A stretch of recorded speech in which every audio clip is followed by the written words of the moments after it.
Трасса Одесса-Киев. Обычно здесь интенсивный трафик, но водители-дальнобойщики перекрыли грузовиками дорогу. Люди не хотят, чтобы их машины взвешивали. Недавно на этом участке трассы появился весовой комплекс. Дальнобойщики говорят, его установили с нарушениями. Весы устанавливаются не ближе 500 метров населенного пункта. До домов 50 метров. Раз. Площадка весовая имеет уклон, даже визуально видно.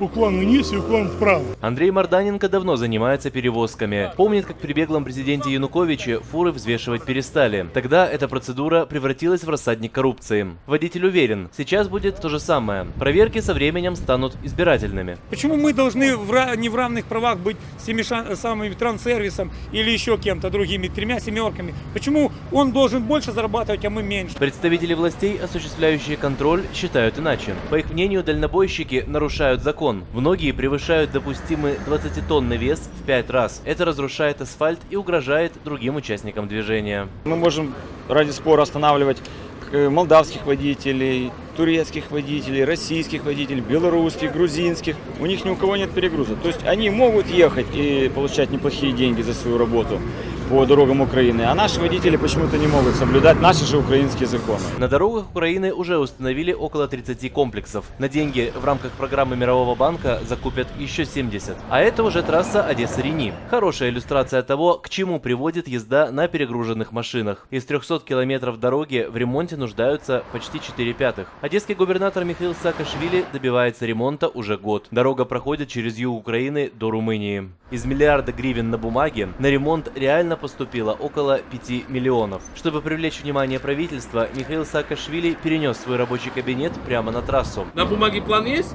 реально денег нет, поэтому не поступать ни на дороги, ни на инфраструктуру, ни на что. И все всех дурят и надувают. Это мы проходили. Типичный замкнутый цикл коррумпированной системы. Саакашвили уже заявил, что капитального обновления трассы в этом году ждать не стоит. Пока ремонтируют 4 разных участка. Их общая протяженность 17 километров, то есть 1/17 часть всей трассы. Продолжатся ли работы дальше, еще неизвестно. Всеволод Ананьев, Максим Корсун. В настоящее время Одесская область.